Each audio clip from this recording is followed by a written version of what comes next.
श्री राम जय जय राम। श्री राम जय जय राम। सच्चिदानंद भगवान की, सनातन धर्म की। आत्मबोध में कुछ मूल रूप से सभी सामग्री नानोपाधि वशादेव जाति वर्णाश्रमादया आत्मन्यारोपितास्तोये रसवर्णादि भेदवत। इसके पूर्व प्रातः श्लोक हो गया है कि जैसे आकाश विभिन्न मकानों आदि में रहते हुए छोटा बड़ा अनेक रूपों में आकाश की अनुभूति होती है, जबकि आकाश न विभाजित है न सीमित है। इसी तरह से यह आत्मा अपरिच्छिन्न है, एक है, लेकिन अंतःकरण इंद्रियों के कारण वो सीमित लगती है। तो जैसे घड़े आदि फोड़ दिए जाएं तो आकाश कहीं बटा नहीं था, जो थोड़ा सा बटा दिखता है वो भी बंद हो जाता है। ऐसे ही विचार और चिंतन करने से जब भेदोपाधि का बाध हो जाता है या चिंतन से लीन हो जाती है मानसिक उपाधियां, तो ये आत्मा की अद्वितीयता व्यापकता स्वतः ही रहती है, उसको कोई लाना नहीं पड़ता। भेदोपाधि का विनाश ही अद्वितीयता की अभिव्यक्ति है, उसके लिए और कोई उपाय नहीं करना पड़ता। फिर वही जैसे आकाश को व्यापक करने के लिए कुछ नहीं करना, उपाधियां तोड़नी है, और उपाधियां तोड़कर लेकर एक बार स्पष्ट हो जाए तो फिर उपाधियों के रहते भी भ्रम पैदा नहीं होता। ज्ञान होने के बाद अंतःकरण देह आदि के रहते भी भ्रम की निवृत्ति हो जाती है। तो अभी नानोपाधि वशादेव, नाना उपाधियों के कारण जाति वर्ण आश्रम आदि मालूम पड़ते हैं। उपाधि के कारण जाति वर्ण आश्रम, हम साधु हैं, गृहस्थ हैं, ब्रह्मचारी हैं, और इसी तरह से जाति पंडित हैं, ब्राह्मण हैं, क्षत्रिय हैं, वैश्य हैं, शूद्र हैं, इस तरह जाति वर्ण और आश्रम ये उपाधि के कारण मालूम पड़ते। आत्मनि आरोपिता, ये आत्मा में चैतन्य में आरोपित है, ये चैतन्य में वास्तविक नहीं है। कभी कभी नए नए लोग जब सुनते हैं तो इन श्लोकों के कारण वर्ण आश्रम विरोधी भी बन जाते हैं, पर ऐसा नहीं है। यहां तो सिर्फ ये है कि वर्ण आश्रम आदि उपाधियों के धर्म हैं, जैसे जवानी बुढ़ापा है तो, लेकिन ये शरीर के धर्म है, आत्मा के नहीं है। जैसे जगना सोना आदि अंतःकरण के धर्म हैं, ये नहीं है कि होते ही नहीं है। शरीर होता है, जवान बूढ़ा होता है, अंतःकरण होता है, जगना सोना होता है, ऐसा नहीं कि घड़ा नहीं, घड़ा है, आकाश है, पर वो विभाजित का जो भ्रम होता है उसकी निवृत्ति आवश्यक है। तो ये मेरे आत्मा के स्वभाव में ये भ्रम टूट जाना चाहिए। तो ये जो उपाधि के कारण आत्मा में आरोपित है जाति वर्ण आदि, ये आत्मा में वास्तव में नहीं है। आत्मनि आरोपिता, आत्मा में आरोपित है। जैसे जल में रस वर्ण, कई बार नदियां देखी हैं, हमने भाखरा बांध देखा है, वहां का पानी नीला नीला, हरा हरा नीला नीला लगता है। यमुना जी श्याम लगती है, गंगा जी सफेद लगती है, कुछ वहां के रेत आदि के कारण और कुछ जल की गहराई आदि के कारण। जहां गहरा जल होता है वहां नीला नीला लगने लगता है। कई जगह इतना कम पानी होता है कि रेत दिखाई पड़ती है, चीज चमकती है यदि पानी में पड़ी हो। तो जल में नीलादि और स्वाद आदि, कई पानी थोड़े खारे खारे से लगते हैं, कई मीठे मीठे लगते हैं। तो जैसे जल में रस स्वाद और वर्ण रंग भेद के कारण नाम जल के अलग अलग कर सकते हो, ऐसे ही जैसे जल में ये आरोपित हैं, ऐसे ही आत्मा में ये उपाधियों के धर्म आरोपित हैं, वास्तविक नहीं है। अब शुरू हो गया पंचीकृत महाभूत संभवम कर्म संचितम। इन 2-3 श्लोकों में पंचीकृत का संपूर्ण बीज रूप से वर्णन है। चाहे तो श्लोक कह के निकल जाएं, चाहे तो कुछ बताएं।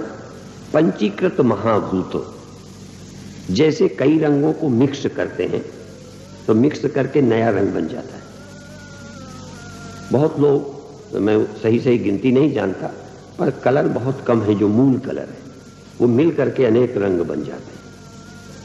आप लोग जानते हैं पीला और नीला मिलाने से क्या बनता है? हरा रंग बनता है। पीले रंग में नीला रंग मिला दो या पीले में जरा सा नीली ब्रूस कर दो रंग, तो हरा हो जाए। जब पढ़ते थे थोड़ा सा प्राइमरी में तब ये सिखाया गया था और उस समय करके देखते थे, मजा आनंद आता था कि देखो नया कलर बन गया। इसी तरह से हल्दी और चूना,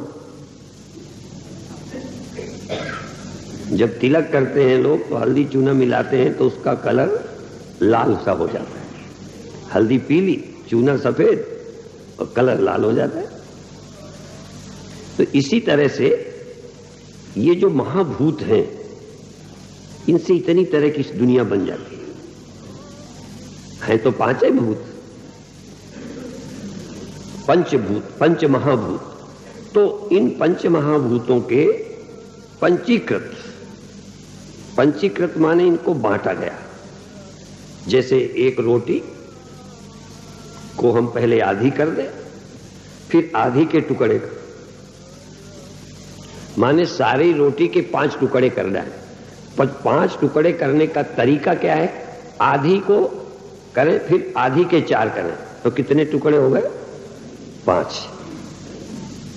आधी के 4 और आधी। तो इस तरह हर पंच महाभूत को 5-5 भागों में बांटा और उन जो 4 भाग किए उन सबको परस्पर मिलाया। आधे को किसी में नहीं मिलाया, आधे आधे के जो 4-4 टुकड़े किए, पानी में उसको मिला दिया, हवा में उसको मिला दिया, पृथ्वी में उसको मिला दिया, तो उनके मिश्रण से अनेक तरह का शरीरों का निर्माण हुआ है।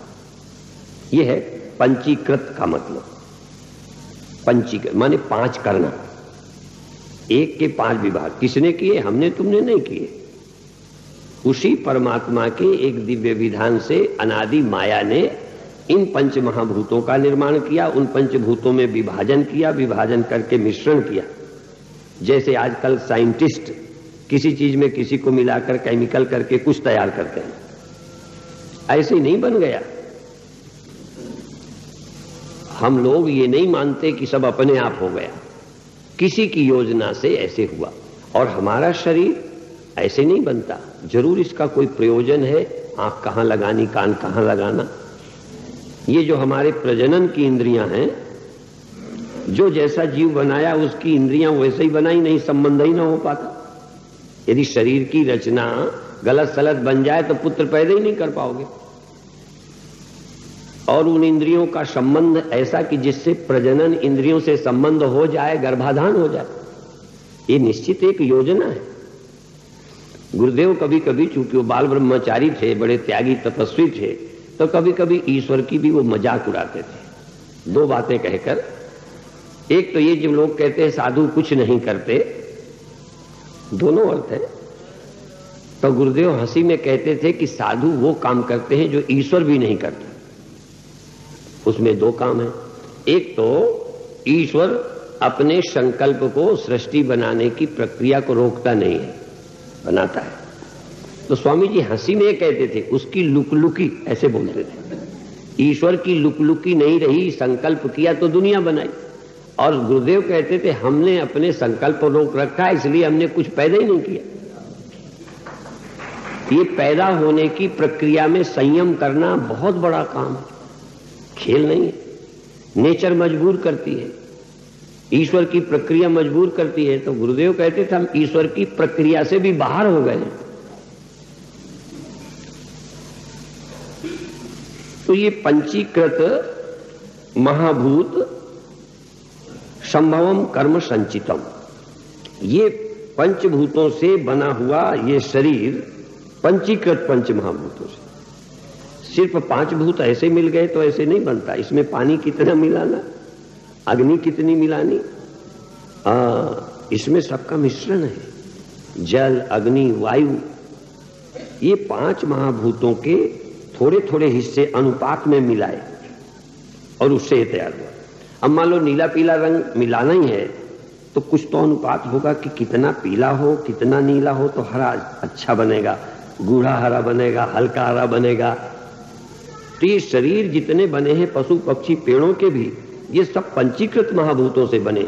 विशेष करके मनुष्य का शरीर तो बड़े ढंग से मिश्रण किया गया है। कितने दिमागदार आदमी जो ब्रह्म को खोज सकता है बनाए, तो विशेष है। तो पंचीकृत महाभूत से उत्पन्न कर्म संचितम, कुछ संचित कर्म थे जिसके कारण बना है। इसलिए इसको क्या बोलते हैं? शरीरम सुख दुखानाम भोगा यतन मुच्यते। ये जो पंचभूतों के द्वारा बना है, संचित कर्मों के भोगने के लिए बना है, ऐसे नहीं बना बिना प्रयोजन के। इसके अंदर एक और शरीर है, तो शरीरम सुख दुखानाम, ये सुख दुखों के भोगने के लिए ये संचित कर्मों के अनुसार बना है। इसलिए तुम्हारा हमारा अलग अलग जगह अलग अलग ढंग से बना है।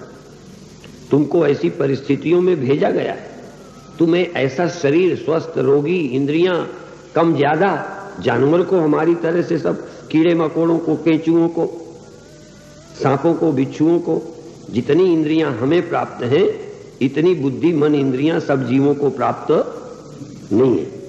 तो हमको जो ये विशेष शरीर मिला है, ये हमें अपने संचित कर्मों के भोगने के लिए मिला है। और इस शरीर का नाम भोगायतन है। भोगायतन मुच्यते। इसमें बैठकर हम अपने संचित कर्मों को इस जन्म में भोगेंगे। इस जन्म में, फिर ध्यान दें, इस जन्म में जो भोगने के लिए तैयार हो चुके थे, जिसके लिए शरीर मिला है, उस पर तुम कलम नहीं चला सकते। ये याद रखना। चाहे पूजा कर लो, चाहे पाठ कर लो, चाहे यज्ञ कर लो, चाहे गुरु बना लो। अब हमारे शंकराचार्य का भी कुछ आ ही गया हो, क्योंकि उनका भी शरीर तो कुछ पूर्व संचितों का ही मिला है। बड़े बड़े गुरुओं को, आचार्यों को भगंदर हुआ, डायबिटीज हुई, ब्लड प्रेशर हुए, शरीर में दर्द हुए, शंकराचार्य को भगंदर हुआ। तो आप समझते हो कि अब हम स्वामी जी के चेला बन गए तो सबसे छुट्टी।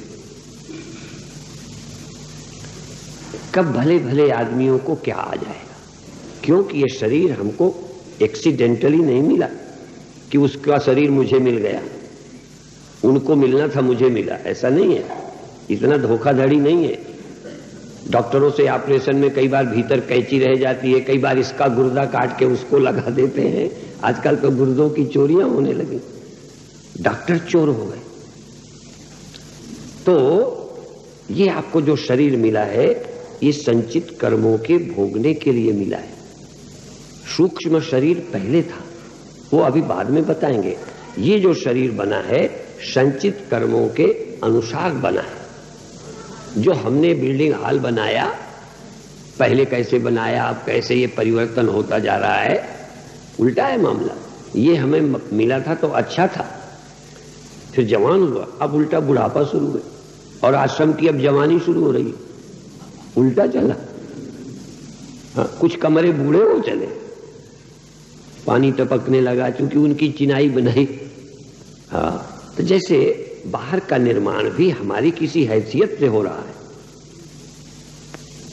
ये भवन का निर्माण किसी न किसी कमाई से हो रहा है, ऐसे ही तो नहीं बना जा रहा। तो ये भी जो बना है हमारी पूर्व जन्मों की कमाई के अनुसार ऑर्डर देके, हाँ, ठेकेदार, इंजीनियर सब ने इसको बनाया है। और उतनी उतनी नुक्स रही। यहां तो बेईमान गड़बड़ कर देते हैं ना, सीमेंट मिलाने में ये खाऊ लोग गड़बड़ करते हैं, वहां कर्मचारी कोई गड़बड़ नहीं करता।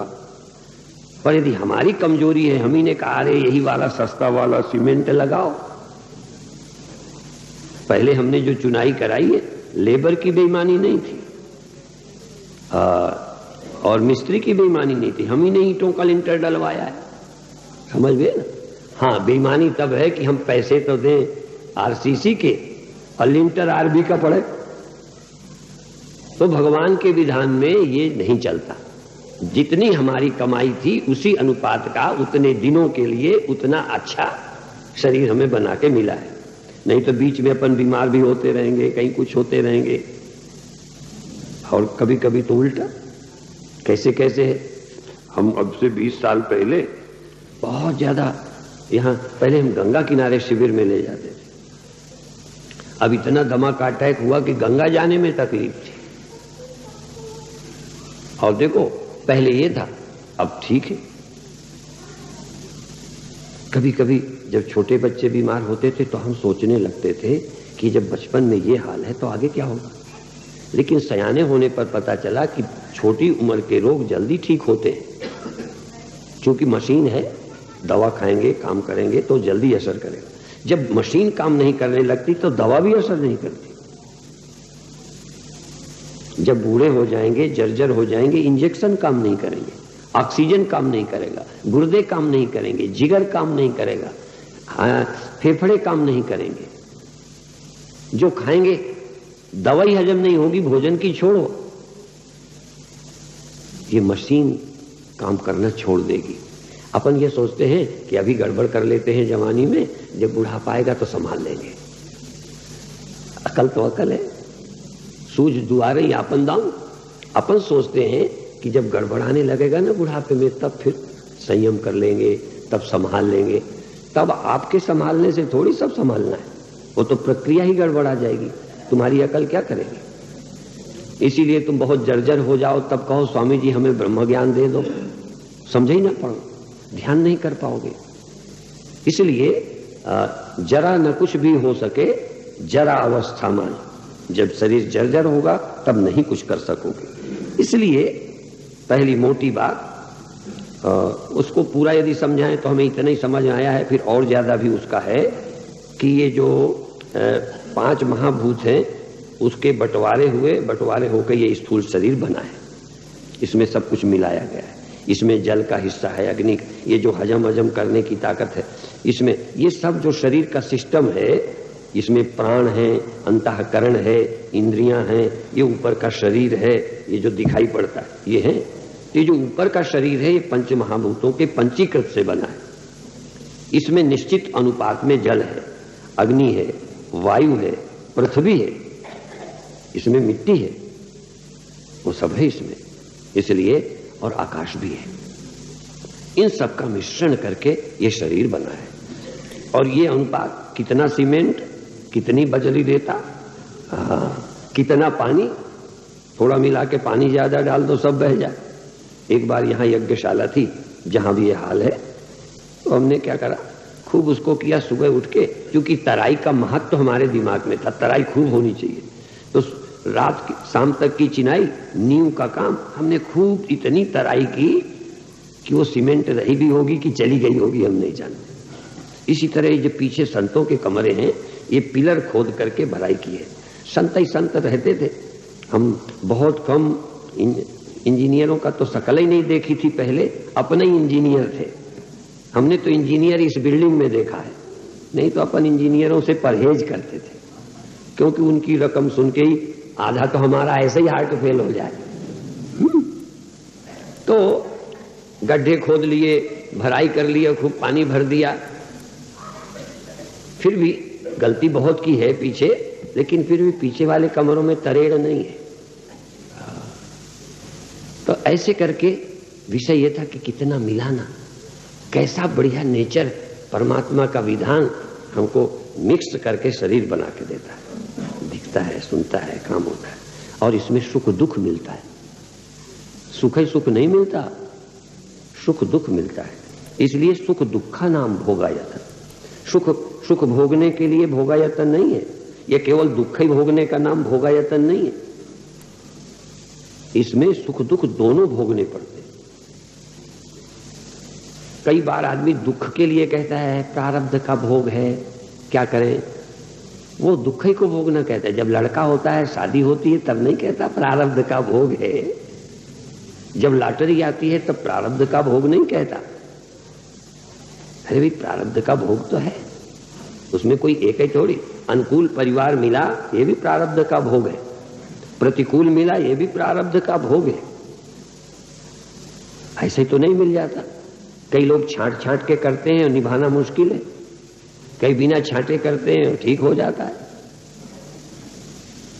कई तो इंची टेप लेके फीता से लंबाई चौड़ाई चलवा के देखते हैं, गवा के बजवा के नचा के पूरा टेस्ट लेते हैं, फिर शादी करते हैं और सुनते हैं 6 महीने बाद वो तो चली गई। तो इंची टेप की नाप में तो ठीक थी, पर दिमाग का भी तो कुछ मामला है, अकेला थोड़ी चलता है। आप जुगाड़ बिठाते रहते हो, कर्मों का हिसाब ख्याल नहीं रहता है, तो जिंदगी में कर्मों का भी कोई हिसाब है। इसलिए चुपचाप जब भोगने का टाइम आए तो मन मार के भोग लिया करो, बहुत ज्यादा शिकायत मत करो, हमारे आशीर्वाद की भी ज्यादा परवाह मत करो, राजी हो कि जो किया है स्वीकारो, आगे के लिए सावधान हो, या तो मोक्ष का उपाय करो या आगे ऐसे काम करो कि थोड़ा अच्छा हो जाए। पर जब भी जन्म लोगे, कर्म होंगे तो थोड़े पुण्य ज्यादा पाप ज्यादा, कुछ ना कुछ तो होगा, बैलेंस होगा, तब भी ये तो चलता रहेगा। इसलिए जन्म होगा तो भोगना पड़ेगा, और जन्म होगा यदि हमने संचित कुछ किया है। संचित तभी होगा जब हम अज्ञानी होंगे और कर्म किए होंगे, फल की इच्छा रही होगी तो ही होंगे। तो एक लंबा एक जाल है जिस चक्र में हम पड़े हुए हैं। तो अब पंच प्राण मनोबुद्धि दशेंद्रिय समन्वितम अपंचीकृत भूतोत्थम सूक्ष्मांगम भोग साधनम। एक पहला श्लोक पंचीकृत और दूसरा श्लोक अपंचीकृत। जिनका विभाजन होके शरीर बना वो पंचीकृत है, और जो शरीर बनने के पहले अंदर बना था वो भी बना था, लेकिन वो अपंचीकृत था, उसके ही लिए शरीर बना, वो ना होता तो शरीर ना बनता। सूक्ष्म के लिए स्थूल बना है, प्राणों के लिए, मन के लिए, बुद्धि के लिए ये शरीर चाहिए। शरीर अपने आप में कोई वो नहीं है। यदि मन ना हो, बुद्धि ना हो, प्राण ना हो, ये जीवन ना हो, तो भोगने के लिए शरीर की। इसलिए यदि सूक्ष्म शरीर नहीं होता, ये कर्म वहां संचित नहीं होते, तो स्थूल की जरूरत नहीं थी। इसलिए पंच प्राण, पंच प्राण जानते हो? मैं भी नहीं याद करता था, पर क्या करूं? प्राण, अपान, व्यान, समान, उदान, 5 प्राण है। नाभि से गले तक जो श्वास लेने का काम करता है, इसका नाम प्राण है। नाभि से नीचे की तरफ मल मूत्र को फेंकने का काम करता है। आप तो लगता है ऐसे निकल जाती है, ऐसे नहीं निकल जाती। एक ऑटोमेटिक मशीन में गन्ना डाला, फिर रस निकल गया, छिलका फेंक गया, आगे गर्म हो गया, उबल गया, चीनी बन गई, बोरी में लद गई, ऐसे ही कोई प्रक्रिया नहीं है। हमारे ये श्यामलाल जी बैठे, इनके यहां टॉफी बनती है, तो दिखाते हैं यहां ये डाल दिया, शुगर डाल दी, और क्या डाल दिया, कोई और पाउडर डाल दिया, फिर आगे खिसक गया वो, और टॉफियां तैयार। फिर टॉफियों को ठंडी कर देते हैं, ये कर देते हैं, देख लिया, एक सिस्टम है। तो ये जो खाते हैं नीचे को चला जाता है, बाहर को नहीं आता, फिर श्वास चलती रहती है, फिर नीचे की तरफ, और अपान वायु मल को, मूत्र को नीचे की तरफ फेंकने का काम अपान वायु करती है, वो फेंकती है। और पेट में बच्चा, अभी किसी को हम बता रहे थे कि पेट में बच्चा होता है, तो ऐसी पीड़ा होने लगती है कि आपकी अंतड़ियां उसे बाहर फेंकने को करती है। मल को आप फेंकते हो कि नहीं? अंतड़ियां वैसी प्रिय लगने लगता है, फेंकना अच्छा लगता है। इसी तरह से ये जो नाभि के नीचे वायु है उसका नाम अपान, नाभि से ऊपर उसका नाम है प्राण, और गले पे रहती है, हिचकी आती है और थोड़ा बोलने का भी मदद करती है, ये है उदान। जो ऊपर जो हिचकी आती है, ऐसे करते रहते हो, ये उदान है। और नाभि में रहती है समान, जो प्राण और अपान का संतुलन बनाए रखती है, वो बीच में नीचे ऊपर नीचे जैसे, ये समान। और व्यान, व्यान सारे शरीर में रक्त को चलाती रहती है। आप दौड़ाते हो ना, सारे शरीर में रक्त का सर्कुलेशन कौन करता है? व्यान। माने एक प्राण 5 तरह के काम करता है, इसलिए जहां रहकर जो काम करता है उसके नाम अलग हो गए। ये पंच प्राण है। मन और बुद्धि, यूं तो मन बुद्धि चित्त अहंकार 4 हैं, पर कई जगह 2 ही गिन लेते हैं, मन और बुद्धि। मन बुद्धि ना हो तो इसकी क्या जरूरत? प्राण भी हो और मन बुद्धि ना होते तो बस पेड़ बढ़ जाते, फूल जाते, फल जाते। पेड़ में और हम में कुछ फर्क है? ऐसा ही नहीं है कि पेड़ और हम एक ही समान। पेड़ और मनुष्य शरीर के रूप में तो लगभग समान है, लेकिन भीतर की मशीनरी का और पेड़ में बड़ा फर्क है। इसलिए वृक्ष को हम प्राणी तो कह सकते हैं। वृक्ष प्राणी है, जिसमें प्राण हो वो प्राणी, पर जिसमें मन बुद्धि चित्त अहंकार हो, इंद्रियां हो, वो मनुष्य और पशु कहलाएगा। फिर जिसमें बुद्धि ना हो, मन इंद्रियां हो, उसको हम पशु कहेंगे। जिसमें मन बुद्धि इंद्रियां पूरा सिस्टम हो, उसे मनुष्य कहेंगे। ऐसे ही नहीं है, हर मशीन में फर्क है थोड़ा थोड़ा। धर्म कोई अवैज्ञानिक नहीं है, बल्कि विज्ञान से भी ज्यादा चिंतन किया है। और इसीलिए नहीं तो नास्तिक लोग धार्मिकों की कब जड़ उखाड़ देते। जैसे पंजाबी कहते हैं ना, उसने जड़ पुट दी थी, पुट दी, जड़ उखाड़ दी। मेरे गुरुदेव को भी एक नाम देते थे, जड़ उखाड़। मेरे गुरुदेव का एक नाम है जड़ उखाड़। माने ये जो अविद्या ज्ञान जो सृष्टि को जन्म देने की प्रक्रिया, इसकी जड़ उखाड़ देते थे, इसलिए उनका नाम जड़ उखाड़ का। तो ये 5 प्राण, मन, बुद्धि, 10 इंद्रिय, 5 ज्ञानेंद्रिय, 5 कर्मेंद्रिय। इस शुरू में अब थोड़ी थोड़ी अभी भी मुझे गिनाना पड़े तो बड़ा मुश्किल हो जाएगा।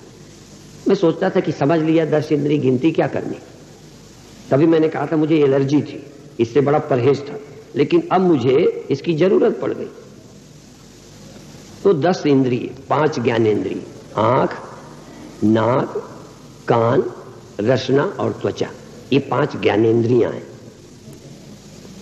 मन बुद्धि या मन बुद्धि चित्त अहंकार, ये 2 या इनको 4 कहें, 2 ये मन अंतःकरण, मन बुद्धि। और 10 इंद्रिय में 4 कर्म इंद्रियां, हाथ, पैर, मल विसर्जन और जो कर्म करती हैं, इन सब इंद्रियों का नाम कर्मेंद्रिय। बोलना, इसमें 2 हैं, रसनेन्द्रिय भी है और कर्मेंद्रिय भी है। ये त्वचा कर्मेंद्रिय भी है, हाथ, और ये स्पर्शेंद्रिय भी है। ये दोहरी दोहरी है, इनमें 2 मिली जुली रहती हैं। तो इस तरह से ये 5 प्राण, 10 इंद्रिय और 2 मन बुद्धि, ये 17। ये जो 17 है अपंचीकृत, ये अपंचीकृत, बंटवारे के बाद नहीं, ये बिना पंचीकृत बने हैं। सूक्ष्मांगम भोग साधन, ये सूक्ष्म है, ये भोग साधन है, इनके बिना नहीं भोग सकते। सूक्ष्म ना हो, स्थूल हो, बोलो, तो नहीं भोग सकते। ये 17 ना हो, प्राण ना हो, इसलिए मुर्दे को जलाते हैं, वो कर्मों का फल भोगता है ना। जमीन में गाड़ देते हैं, कर्मों का फल भोगता है। और यहां तक कामा में हो, प्राण होते हुए भी ये 17 नहीं, वो मन बुद्धि चित्त अहंकार नहीं हो तो भोगते नहीं बनेगा। पर प्राण हो और ये हो तो ही भोगेगा। इसलिए इस शरीर को भोगायतन कहते हैं, और इन 17 के बिना भोगा नहीं जा सकता, इसलिए भोग साधन है। इनसे सुख दुख महसूस होता है, छूकर, देखकर, खाकर, बोलकर, सुनकर, गाकर, नाचकर, संतान आदि पैदा कर, ये जो सुख होता है और दुख होता है, मन की नहीं हुई तो दुख होता है, ये सूक्ष्म अंग है जो अपंचीकृत भूतों से उत्पन्न हुए। ये सूक्ष्मांगम भोग साधन, ये सूक्ष्म है, ये स्थूल अंग है, वो सूक्ष्म अंग है, वो भोग साधन है। अब ये कैसे बनते हैं, ये बहुत जरूरी है। ये सूक्ष्म कैसे बन गया? सूक्ष्म के लिए तो स्थूल बन गया। अपंचीकृत संस्कार वाले जिसके अंदर संचित थे, उसने उसके भोगने के लिए स्थूल बना। ये भोगने वाला कहां से आ गया? ये मन कहां से आया? प्राण कहां से आए? ये क्यों आ गए? तो ये अनाद्य विद्या निर्वाच्या कारणोपाधि रुच्यते उपाधितयादन्यम आत्मानम अवधारयेत। तो एक तो ये स्थूल, दूसरा सूक्ष्म। सूक्ष्म में संचित रहता है। आज जो आपको मेरी बात समझ में आ रही है, वो कल परसों की, पहले सालों की सुनी हुई संचित है। यदि अंतःकरण में संचित न होता तो आप कुछ न समझते। ये विद्यार्थी अगले साल आगे बढ़ते जाते हैं, पुराना पढ़ा हुआ यदि मन में रहता ही नहीं तो। एक कहावत है, आगे पाठ पीछे सपाट।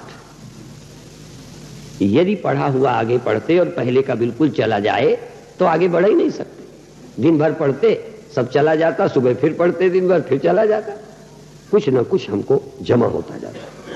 इसी तरह से हम कुछ कर्म करते हैं, उसके कुछ रिजल्ट, निष्कर्ष जमा करते हैं। इसीलिए पहले जो हिंदू समाज ने गलती की अब ना दोहराए। अब यदि दोहराए तो दोहराता रहे, फिर उसके लिए कौन इलाज करेगा। पर एक गलती करके दोबारा नहीं करना, चाहे जिंदगी में हो, चाहे परिवार में हो, चाहे इस जन्म में हो। जब करके अनुभव किया कि ये चीज अच्छी नहीं है, छोड़ो। तो इस तरह से अनादि अविद्या अनिर्वाच्य, जो अनादि है, जिसका प्रारंभ नहीं हुआ, सूक्ष्म का तो प्राकट्य हुआ, स्थूल का तो निर्माण हुआ, पर सूक्ष्म को प्रकट कर देने वाली, देह में पहुंचाने वाले कारण क्या है? अविद्या। वो अनादि है, उसका प्रारंभ नहीं हुआ। शरीर का प्रारंभ हुआ, शरीर समाप्त हुआ, शरीर फिर प्रारंभ होता है। ये बार बार बनता मिटता है, फिर बनता है, फिर बनता है। सूक्ष्म के लिए सूक्ष्म लय तो हो जाता है, समाप्त नहीं होता, क्योंकि इसका कारण जो अविद्या है वो बनी रहती है। वो अविद्या अनादि है, बीच में नहीं पैदा हुई, उसने बीच में ये काम नहीं शुरू किया। वो अविद्या अनादि है और अनिर्वाच्य है। अनिर्वाच्य का मतलब यदि वो सत्य होती तो फिर किसी की हटाई ना हटती, झूठ होती तो वो काम ही ना कर पाती। कोई झूठ करता नहीं हो सकता, जो है नहीं वो क्या करेगा। इसलिए अविद्या झूठी नहीं है, अविद्या सच्ची नहीं है, और वो उभयात्मिका भी नहीं है। वो अनादि अविद्या अनिर्वाचनीय है, और वही कारणोपाधि रुच्यते, वही इन दो को उत्पन्न करने वाली कारण है। निद्रा कारण नहीं है। यदि निद्रा कारण होती तो ज्ञानी की अविद्या निवृत्त करने पर फिर नींद होती ही नहीं। नींद तो सिर्फ जगत का विस्मरण कराती है, आत्मा का विस्मरण नींद नहीं कराती। नींद में आप जगत को भूलते हो कि आत्मा को? क्या आत्मा को आप जागृत में जान रहे थे क्या? तो आत्मा को बीच में नहीं भूले, जगत को जान रहे हो, जगत को भूल जाते हो। इसलिए ये नींद कारण नहीं है। जो सो जाते हो यह कारण शरीर नहीं है, कारण है जिससे तुम आत्मा को नहीं जानते, वो अनादिकाल से नहीं जानते हो। खुदाबंद करीम जब रूहों को जगाएंगे, उनको ये खोल देंगे, एक देह देंगे, उस देह से नरक और स्वर्ग भेजते हैं। वो स्पेशल शरीर है, वो कैसा होता है अपने को भी मालूम नहीं, पर यह बात पक्की है कि बिना देह मिले आप भोग नहीं सकते। और मैं दूसरा उदाहरण देता हूं कि स्वप्न में भी आपको तभी कोई मार पाएगा जब आपके शरीर हो।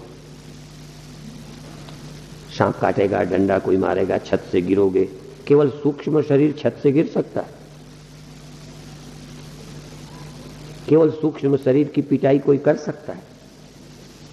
इसलिए जब तक ये भोगायतन न हो तब तक भगवान भी तुमको नहीं भोगा सकता।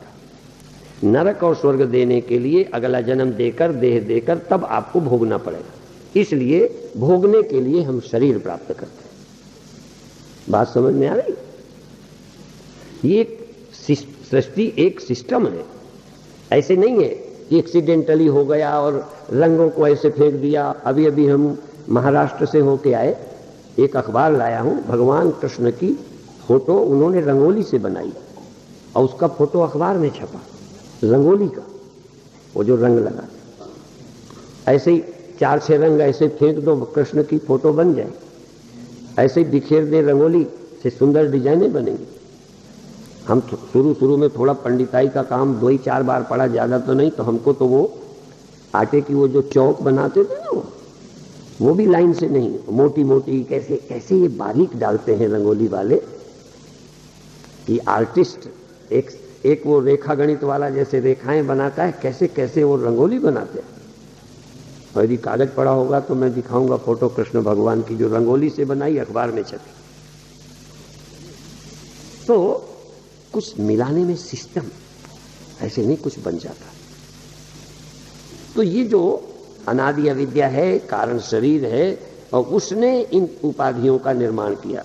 उपाधि तृतीयम अन्यत, अन्यम।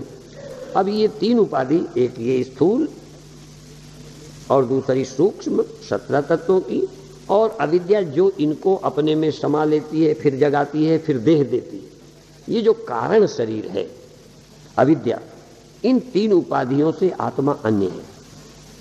न स्थूल है आत्मा, न सूक्ष्म है आत्मा, और न अविद्या कारण है आत्मा। उपाधि तृतीयाद अन्यम, तीन उपाधियों से तृतीयाद, तीनों से अन्य है आत्मा। अब इस आत्मा का क्या समझो? आत्मानम अवधारयेत। आप आत्मा का जब विचार करो तो देह है पर देह तुम नहीं, ऐसा विचार करो। इंद्रियां हैं, 17 हैं, मन बुद्धि प्राण हैं, ये मत कहो नहीं है। नहीं है कहने में तुम झूठे लगते हो, कहो हैं। जिस समय ये न मालूम पड़े तब कहना नींद में मन नहीं था, नींद में, गहरी नींद में सुनाई दिखाई नहीं देता था, माने इंद्रियों में फर्क पड़ा था। स्थूल शरीर में इस भोगायतन में फर्क नहीं पड़ा, ये तो वैसे ही पड़ा है। नींद में और जगने में फर्क किसमें पड़ता है? मन बुद्धि और ज्ञानेंद्रियों में फर्क पड़ जाता है। वो जब सो जाती हैं तो बात उनके भी दो हैं, एक में बुद्धि नहीं सोती, इंद्रियां और मन सो जाते हैं। जिसको स्वप्न कहते हैं उसमें ज्ञानेंद्रियां और मन सोए रहते हैं, बुद्धि रहती है। तो पुराने अनुभवों के आधार पर नई दुनिया बना लेती है, बुद्धि बनाती है।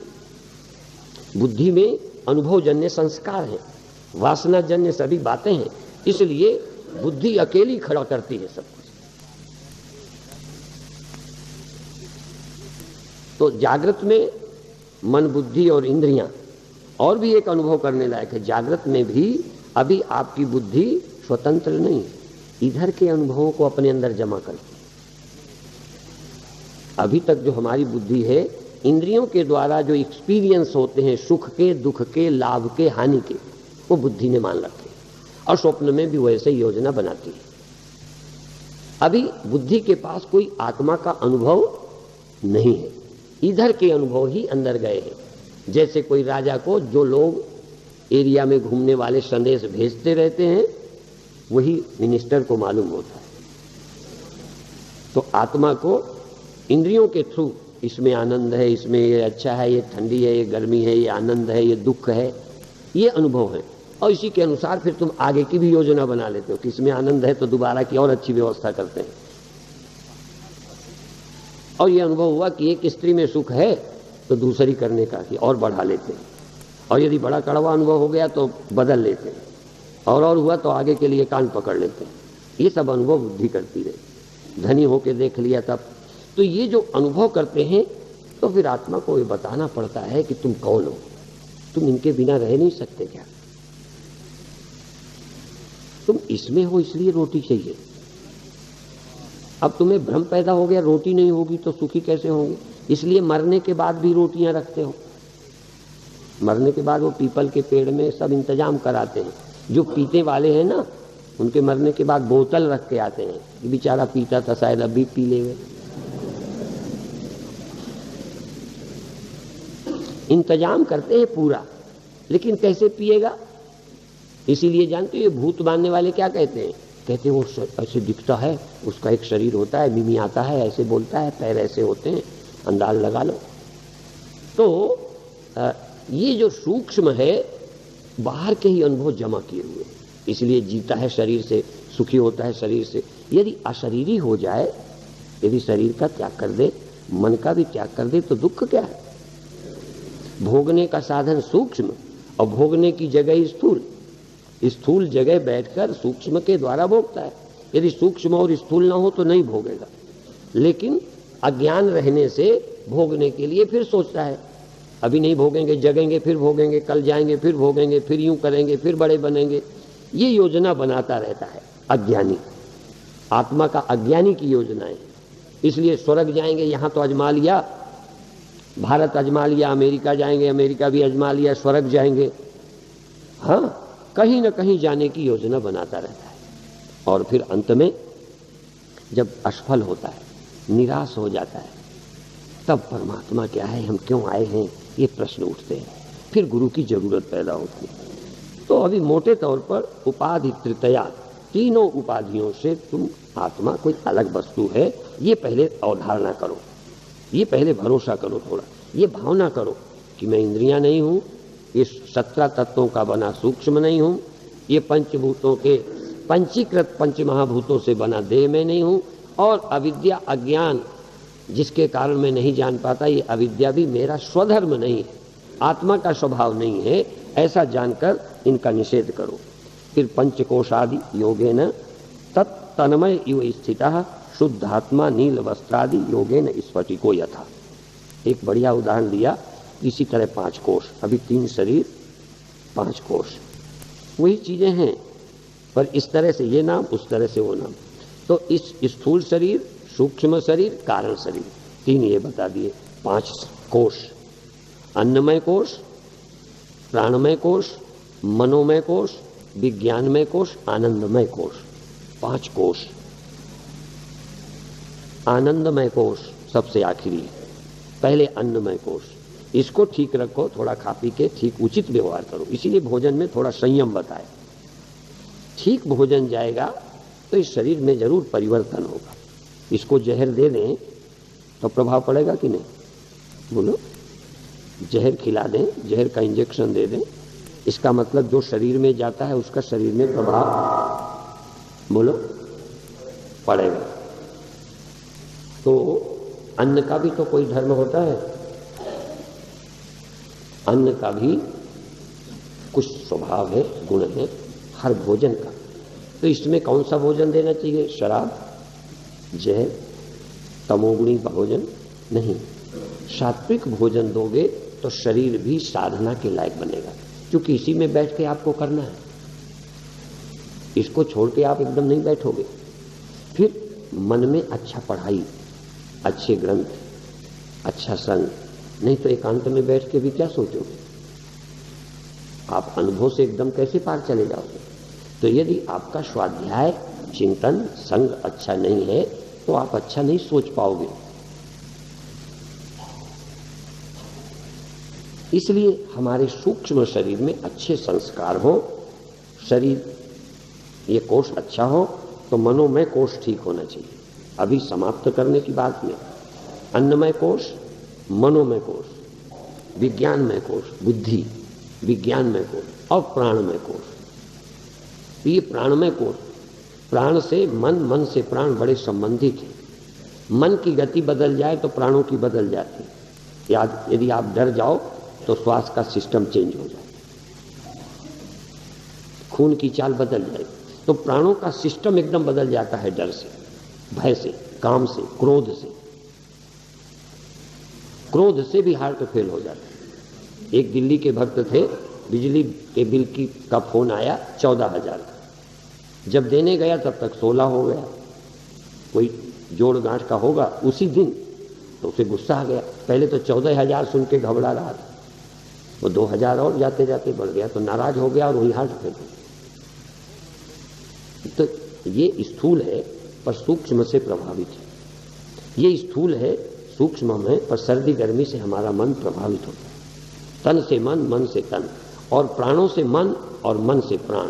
मन शांत हो जाए, विवेक हो जाए, अंदर कोई भय चिंता नहीं हो, तो प्राणों की गति नेचुरल बड़ी सहज हो जाएगी। आपके गड़बड़ है तो प्राणों का सिस्टम सब चेंज हो जाए, श्वासें तेज हो जाएंगी, डरने वाली की श्वासें बदल जाती, काम वासना में श्वासों का सिस्टम चेंज हो जाता है, नॉर्मल श्वास नहीं रहती। तो जितना ही हम शांत होंगे, जितना ही निर्भय होंगे, आत्माराम होंगे, प्राण बहुत नेचुरल सहज हो जाए, खून की गति का सिस्टम सही हो जाएगा, मन इंद्रियां उच्छृंखल नहीं रहेंगी। इतने से ही आपको मुक्ति का लाभ मालूम पड़ेगा।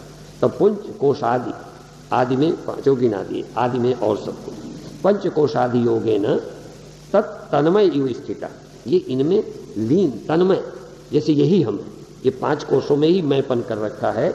शुद्ध आत्मा नील वस्त्र आदि, आत्मा तो शुद्ध है, पर है क्या?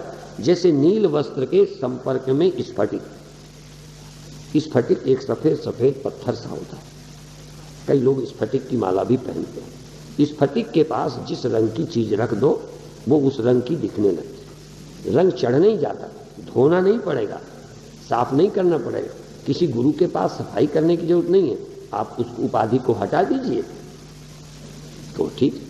लेकिन उसमें चूंकि अकल नहीं है इसलिए बात बन गई। नहीं तो क्या है, थोड़ी देर गुलाब के पास रखिए और उसको उसका लगेगा, फिर इसे हटा भी लीजिए तो ये स्वप्ना भी देखेगी कि मैं लाल हूं, चूंकि इसमें बुद्धि है साथ में, इसलिए उपाधि न रहने पर सोच वही बनी रहे। इसलिए हम शरीर भौतिक दृष्टि से तो हैं, अपने ख्यालों में भी हम वही बने रहते हैं, इसीलिए स्वप्न देखते हैं हम। अभी तो अपनी सोच में भी आत्मा नहीं है। इस स्फटिक को यह समझाना है कि तू स्वच्छ है, इन उपाधियों से तेरा कोई संबंध नहीं है। तो समझाने के लिए थोड़ी देर को ये हटा दें, दूसरी रख दें, दूसरी हटा दें, तीसरी रख दें, केवल क्लियर करने के लिए कि उसको ये समझ आ जाए कि रंग मुझ में नहीं है, ये क्लियर हो जाए। तो ये जो प्रवचन हो रहे हैं ये कोष हटाकर बारी बारी से सिस्टम चेंज कर करके थोड़ी देर के लिए अनुभव कराना है कि तुम इनसे मुक्त हो, इनका तुम पर प्रभाव नहीं है। स्वीकार तो किया है, प्रभावित नहीं हो, स्वीकृति है। जैसे इसका रंग स्फटिक में नहीं चढ़ा, पर स्फटिक को यदि बुद्धि होती तो वो रंगीन मान लेती, और मान लेने का इतना प्रभाव होता कि और कहीं जाती तब भी वही सोचती चली जाती। हम गरीब हैं, हम स्त्री हैं, कई बार तो मर जाने के बाद भी जो सबूत मिलते हैं स्त्रियां मर करके स्त्री होती, शापिनी हो जाएं, सुअरिया हो जाएं, कुतिया हो जाएं, पर होंगी फीमेल। क्या मामला है? अगले जन्म तक भी हमारे संस्कार काम करते हैं। इसीलिए सबने स्वीकार किया कि जैसी वासना सोचते मरोगे वैसा ही हो जाएगा। तो ये सिस्टम है, ऐसा नहीं है कि कोई तुम्हें बरगला रहा है। तो ये जो आत्मा है शुद्ध है। अब दोनों बातें, एक तरफ आपको गड़बड़ हो रही है, एक तरफ शुद्ध, क्योंकि अभी अज्ञान के कारण, अविद्या के कारण जैसा मन था, इंद्रियां थी, देह था, वैसा तुम मानते चले आ रहे हो। स्फटिक आज तक अपने शुद्ध रंग को जानती ही नहीं, जैसी जैसी उपाधियां आई तैसे तैसे स्फटिक अपने को मान रही है। अब कोशिश की जा रही है कि वो उपाधियों को हटाकर अपनी सच्चाई को समझे। समझने के बाद उपाधियां भी रहें तो फिर सोचे कि रंग दिखता है, रंगीन हूं नहीं, ऐसा लगने लगता है मेरी सोच के कारण, थिंकिंग के कारण। ऐसा हुआ कुछ नहीं, आत्मा लिप्त नहीं है। इसलिए ब्रह्मज्ञानी सदा निर्लेप, लिप्त मान जाते हो, लिप्त हो जाते हो। लिप्त होने का मतलब लिप्त मालूम पड़ने लगता है। भगवान कृष्ण कहते हैं मुझे कर्म नहीं बांधते, तो भगवान कृष्ण को नहीं लगते, क्योंकि भगवान कृष्ण की बुद्धि आत्मा वाली है, स्वबोध वाली है, इसलिए आरोपित नहीं करते। हम जो बुद्धि रखते हैं आज तक इधर ही से मानती आई, अभी भी मान लेती है मैं ये हो गया, मैं हो गया, धनी हो गया, बड़ा हो गया, पापी हो गया, पुण्यात्मा हो गया। इसीलिए एक श्लोक है, पापम न पुण्यम सौख्यम न दुखम। अभी आप ज्यादातर पापी नहीं हो तो लोग पुण्यात्मा हो गए प्रभावी, कृपण नहीं हो तो दानी हो गए, चरित्रहीन नहीं तो चरित्रवान हो गए। माने आप अभी भी कुछ और ही हो गए, जो हो वो नहीं समझते। इसलिए दोनों को हटाओ। तुम करता ही नहीं हो, तुम अपने आप में परिवर्तन कर ही नहीं सकते। परिवर्तन का भ्रम होता है कि अब हम बड़े हो गए हैं पहले से, ये जो भ्रम है। इसीलिए जब परिवर्तन करने से हो गया है तो आगे और हो जाएगा। ये जो सोच है, पहले धनी नहीं थे अब धनी हो गए, तो चूंकि इतना धनी हुए हो तो आगे क्या सोचोगे, और बड़े बन जाए। पहले से बड़े हो गए हो, पहले से बड़े हो गए हो, पहले छोटे स्वामी थे अब बड़े हो गए हो, पहले साधारण थे अब महान हो गए हो। तो महान होने का चस्का आपको ये कभी लगता है कि हम कुछ नहीं हुए, हम इस स्फटिक की तरह हैं, साफ कुछ हुए ही नहीं, कुछ हो सकते ही नहीं। जब हो नहीं सकते तो होने का ख्याल पागलपन है। अभी हो सकते हो रहे हो जाते हो, ऐसा तुम्हें लगता है, इसीलिए तो लगे पड़े हो। यदि ये साफ मालूम पड़ जाए कि आत्मा कुछ होती ही नहीं, जैसी है ऐसे ही रहेगी, और जैसी है ऐसा क्लियर हो जाए, तो बेवकूफ हो जो कुछ करने में लगे रहो। अभी भी सुन करके भी करने का भूत दिमाग से नहीं जाता। ये जो करने का भूत है तो कहते हैं शुद्ध आत्मा। कैसे? नील वस्त्रादि योगेन स्फटिको यथा। नील वस्त्र के योग से स्फटिक जैसे नीली समझती है वो स्फटिक शुद्ध साफ समझती, ऐसे ही आत्मा शुद्ध है। है वो नहीं जाए, भ्रम निकालना है। तुम में गड़बड़ी होती है ये ख्याल है, तुम अधूरे हो इसलिए पूरे पूरे हो जाओ, पूरे हो जाओ, पापड़ बेले जाओ, रगड़े जाओ, मरे जाओ। अब चूंकि तुम जिनके बीच रहते हो वहां वही रोग लगा है तो वो तुम्हें डाल देते। शुरू शुरू में जब रिकम्भरा वगैरह आई तो इनको भी लोगों ने डाला कि गुरु जी का शरीर में रहे तो तुम्हारा क्या होगा, ऐसा सुझाव था। कई हमारे चेलों को सुझाते हैं, स्वामी नहीं रहेंगे तो इस आश्रम का मालिक कौन होगा, अभी से तैयारियां करो। हाँ, हम मालिक नहीं बन पाए, चेले मालिक बनने की सोच रहे। ये जो पागलपन है, पागलपन कुछ होने का, ये कैसे निकलेगा? तुम ना कभी कुछ हुए हो, ना होगे, ना हो सकते हो, जो हो वही रहोगे।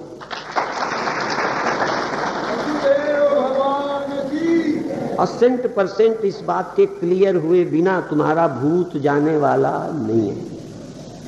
और धन्य है, भाग्यशाली चेले मेरे पैर छुए न छुए, मैं उन चेलों के छू सकता हूं यदि इस बात में बिल्कुल क्लियर हो। बंधनी है, उन जैसा महान और कौन होगा जो मुक्त हो गए। इसलिए मुक्त होने की इच्छा नहीं, अभी तो प्रभावित होने की स्कीम चली है। अभी तुम प्रभावित आत्मा चाह रहे हो, और हो जाए, ये हो जाए। हो जाने वाली आत्मा है वाली नहीं।